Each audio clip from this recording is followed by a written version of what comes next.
Je suis Ashta Dibrimsi, je suis la présidente de la coalition des femmes tchadiennes médiatrices pour la paix durable au Tchad.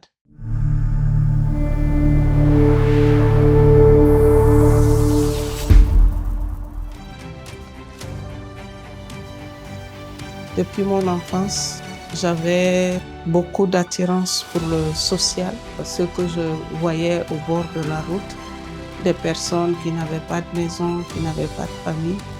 Eh bien, quand je les voyais, mes larmes coulaient. Je ne sais pas pourquoi mes larmes coulaient.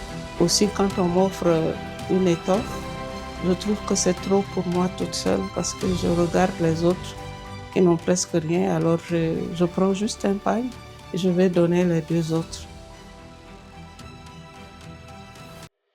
Je dirais que pour moi, c'est un appel. Personne ne m'a orienté vers ce que je suis en train de faire. Je me sens plus attirée, appelée par le social. Parce que quoi que l'on fasse sur cette terre, si on n'arrive pas à consoler quelqu'un, si on n'arrive pas à réconforter, à quoi bon accumuler la richesse? Qu'est-ce qu'on en fait? Nous sommes tous des pèlerins sur cette terre. On va laisser repartir comme nous sommes venus.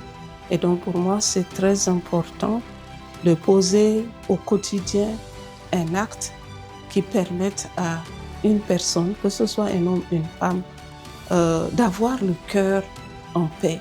Nous devons nous considérer tous simplement comme des arrosoirs.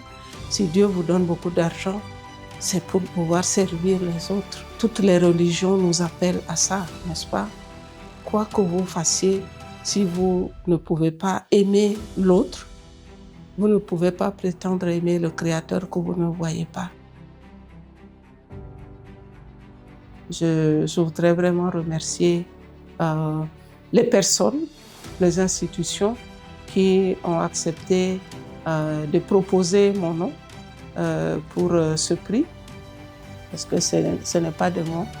Je n'ai rien fait pour l'obtenir, mais pour moi c'est une grâce et je voudrais vraiment remercier ces personnes.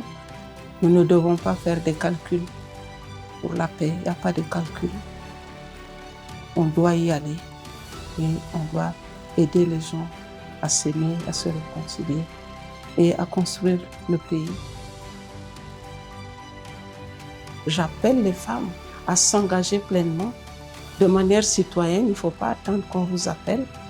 Quand vous apprenez qu'il y a un conflit, mettez-vous en route et allez essayer de régler ça. Si vous sentez que ce sont des tensions, essayez de donner des conseils pour apaiser les cœurs et que les gens se réconcilient et continuent à vivre. Qui plus que les femmes a intérêt à ce que les gens vivent en paix?